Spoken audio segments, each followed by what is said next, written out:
Hey everybody, welcome back to Jessica's Reading Room. My name is Kim and today we are going to be reviewing The Institute by Stephen King. This is his brand new book. I believe it was released about a month ago. I think it was in September. And so actually this is also our first ever group read at Jessica's Reading Room. And I'm just going to let you know that we really suck at group reading. So it didn't turn out very well at all. But we are going to try it again sometime. And I think we have identified some of the problems that we had that kept it from working with this book. So stay tuned. We are going to try it again very soon. And hopefully we have some of the kinks worked out. Okay. All right. So yes, there you go. Another rabbit trail to go down, and we could discuss that the whole time because yes, it was indeed crazy. But I gave this book 4 stars out of 5. Believe it or not, this is actually the first ever Stephen King book that I have ever finished. I did start other books like Misery and The Shining and books that I do plan on actually going back to read. It's just, I tried reading The Shining when I was in the bathroom and I don't take that long in the bathroom, so I was just like, why am I sitting here reading in the bathroom when I could be reading the book that I'm supposed to be reading out on the couch? And it didn't work very well at all. And then I tried reading Misery on audiobook, and for some reason it just didn't lend itself to audiobook. And so I felt really bad because I'm supposed to be reading these Stephen King books. I just haven't. And I mean, there are reasons for it. It's just, they're not very good reasons. Yeah, all right. So, as the first ever book that I have read by Stephen King, I will say I was pleasantly surprised. At first I was like, because I had heard that sometimes Stephen King gets a little lofty in his writing. Sometimes he's not the easiest author to read. And so I was like, I don't know if this is going to work or not, but I will say, there were some places where I was like, am I supposed to be understanding what's going on? Because one of the kids in it is a genius. And so he's talking about these genius things. And I'm just sitting here going, I'm not a genius. So if I'm not a genius, how the heck am I supposed to be understanding what exactly is going on? So other than that, he was actually really easy to read. So I was like, okay, that's great. This is good. Let's get into it. So basically, we have the story of Luke Ellis, said genius kid, who is kidnapped from his home in the middle of the night and taken to the Institute. He meets a bunch of other kids there who have some of the kind of sort of same abilities that he has. And basically, I'm not gonna lie to you, the story from there is just kind of pretty basic. I guarantee you that what you think is going to happen probably did happen. It's just, I've heard. Now again, hopefully Mr. King does not actually watch this because I don't want to insult anybody, but I've heard that his sober writing isn't quite as imaginative as his non-sober writing. I don't know, okay? I don't know these things. I literally just read books, okay? I don't know.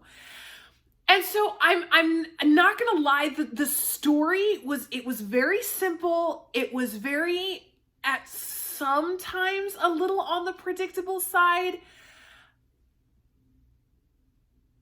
The problem is that there's not much to talk about because talking about any of the little details is gonna start giving away the story. And I don't want to give away the story, but yet once you start reading the story, you kind of guess stuff as you go along. Because like I said, it's on the predictable side. It's kind of a typical, simple government conspiracy story. And I don't know. So I liked the story. I liked the reading of the story. I liked the characters a lot. the couple of little twists and the little details that he put into it, I also really liked. It's just the overall plot was just kind of not exactly what I was expecting, in the sense that, like I said, it was really simple, and in some places it was really predictable. And I'm sorry, and I don't want to feel that way. Like I said, I enjoyed the book. I mean, 4 out of 5. That's really good. You get to meet Tim, the guy who's flying from Florida up to New York and decides to leave the plane at the last minute, give up his ticket, and he hitches, all the way up to South Carolina, where he takes a night knocker jog and night knocker job, which then kind of puts him on the map for this story, which then later on you come to find out exactly why he would be important. And I mean, I liked how King tied it in, but when he did tie it in, I was like, oh, well, duh. It doesn't take a genius to then tie that in. So, I'm kind of afraid that by The Institute being my first ever Stephen King book, that I was then given the wrong impression of Stephen King books, if that makes any kind of sense. I hope you guys know what I'm talking about. I'm not very articulate today, apparently. I don't know. But I mean, like I said, all the characters I really liked. I got emotionally involved in the story. I wanted, Luke to succeed. I wanted to find out, what was so special about Luke, what specifically is the purpose of the Institute. Watching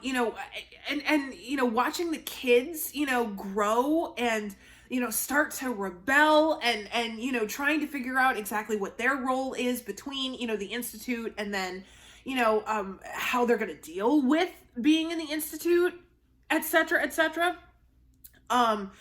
The one thing, and again, those of you who have been watching our videos with Jessica's Reading Room, who reads, my reviews, that I really don't like politics in my fiction.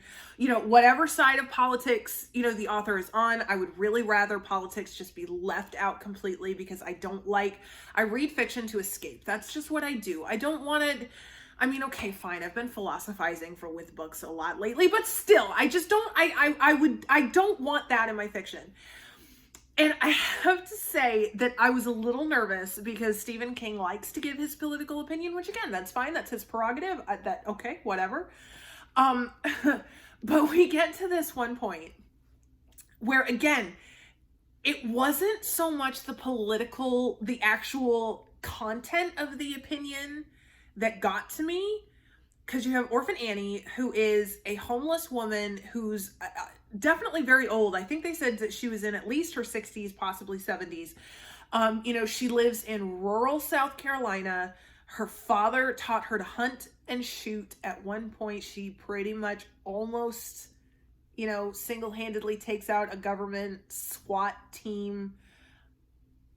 She listens to conspiracy theory radio in the middle of the night, every night.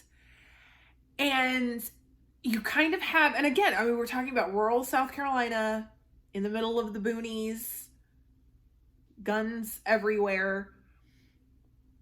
And again, you kind of have an idea in your head how that type of person would think. And it's not hard to figure out. I am a South Carolinian, okay? I'm a South Carolinian who loves guns and who hates the federal government and also hates conspiracy theories, but still, that's not the point. And then all of a sudden, at one point, she refers to Trump as a big city dumbass. And I'm really sorry. Again, if that's somebody's opinion, fine. They can have that opinion. I don't give a crap. But Mr. King, you obviously don't know rural, gun-toting, conspiracy theory believing, boondock, redneck South Carolinians, if that's how you believe that they think. Because I'm sorry. Again, I don't care about the opinion, because I will say he did this really great job of keeping politics, at least his, his political opinions out of the book. I don't care about the political opinion. But this lady, she listens to conspiracy theory radio, and she's from rural South Carolina, and you are claiming that she thinks that Trump is a big city dumbass? Come on. Have you ever been to South Carolina? Come on. Again, at this point, I don't even care about the political opinion, okay? I'm fine. You want to think Trump is a big city dumbass? Then go right ahead. I'm not surprised that someone from New England thinks that, okay? I don't care.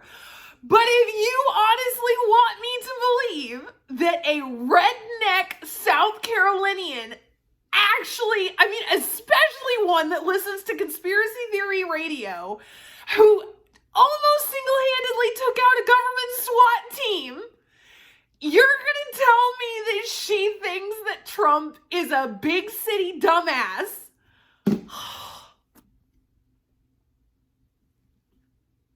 I will give it, you know what? I will give it to you. That's funny. And I got some major entertainment out of that. So, and I'm not the only one who thinks that either, because I brought this up to Ivan, and I brought it up to Ivan's brother, and both of them, it is not just me, both of them were like, does he know anybody from South Carolina? And I was like, apparently not, if that's how he pictures them. So, again, that was kind of the main reason. I will say that there were some parts in the book where it got really slow. There was one portion where literally the same thing happens for like 5 chapters. And I got to this point where I was like, oh my gosh, is this ever gonna end? Come on. But again, it was still a very engaging read. I really did enjoy it, but between the slightly predictable plot, the sometimes slow pacing, and the complete misrepresentation of rural South Carolinians, I had to dock it a star. I'm sorry. And like I said, I find it incredibly entertaining. And I kind of want to give back half a star just for that, because I seriously laughed so hard about that. But again, I'm just going to go ahead and say 4 out of 5 stars. Very solid first read from Stephen King, from someone who has never read Stephen King before. After reading this, I do actually, if you can tell, I'm wearing an Overlook Hotel Shining shirt. So I very much want to continue to read Stephen King. So for a first read, 4 out of 5 stars, very solid first time reading. We're talking about the fact that, I had just gone to see It Chapter 2, which blew my socks off. So now I have to go and read the book so we can then do a book to film comparison. And so, again, I am going to be reading more of Stephen King. Good first read, 4 out of 5 stars, The Institute. And I do have to say that I absolutely adore this cover, especially now that I've actually read the book. This cover actually does such a great job of representing the book in a really, really good way. So, very nice. Recommend it for, anybody who likes Stephen King, anybody who likes, these thrillers. Again, just be careful because it can get a little predictable just because you only have so many government conspiracy stories. I don't know, okay? But I liked it. I thought it was good. If you have read this book, make sure you give me your opinion down in the, the comments. See, I get all wrung out after doing book reviews. The emotions and the thoughts and the philosophies are just flying everywhere, right? Anyway, if you have read The Institute, give us your opinion down in the comments. Make sure you tell us what your favorite Stephen King book is, because like I said, I'm now going to be reading more Stephen King stuff, so I want to know which ones are the best, which ones are the worst. Let us know what you think about our videos, about our reviews. If you have any recommendations for what you want to see, what you want to hear, what you think I should be reading, make sure you tell us about it down in the comments. And thank you so much for watching. We'll see you next time. Thanks. Have a good night. Bye.